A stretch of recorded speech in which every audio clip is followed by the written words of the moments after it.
జూబ్లీహిల్స్ ఉప ఎన్నిక ఓట్ల లెక్కింపు శుక్రవారం ఉదయం 8 గంటలకు ప్రారంభం కానుంది.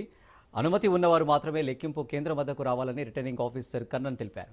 జూబ్లీహిల్స్ ఉప ఎన్నిక పోలింగ్ ఈ నెల 11న ముగిసింది. గురువారం ఫలితాలు వెలువడనున్నాయి.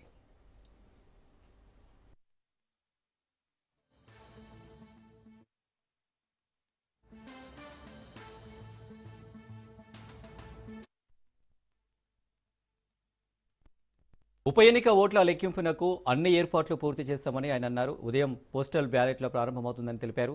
407 పోలింగ్ కేంద్రాలకు సంబంధించిన ఓట్లను లెక్కిస్తామని వెల్లడించారు. ఇక మొత్తం 58 మంది అభ్యర్థులు ఉన్నందున ప్రత్యేక అనుమతి తీసుకుని లెక్కింపునకు 42 టేబుళ్లను ఏర్పాటు చేసినట్లు తెలిపారు.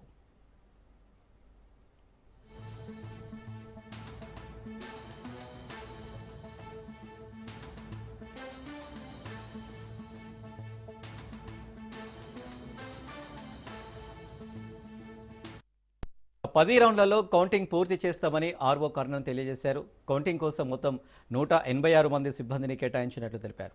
ఫలితాలను ఎప్పటికప్పుడు ఎన్నికల సంఘం వెబ్సైట్లో పొందుపరుస్తామని, మీడియాకు ప్రత్యేకంగా ఎల్ఈడీ స్క్రీన్లను ఏర్పాటు చేస్తామని అన్నారు.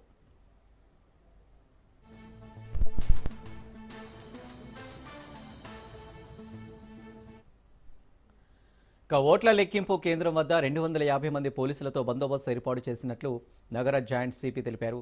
15 ప్లాటూన్ల సిబ్బందిని రప్పిస్తున్నామని అన్నారు. 144 సెక్షన్ అమల్లో ఉంటుందన్నారు.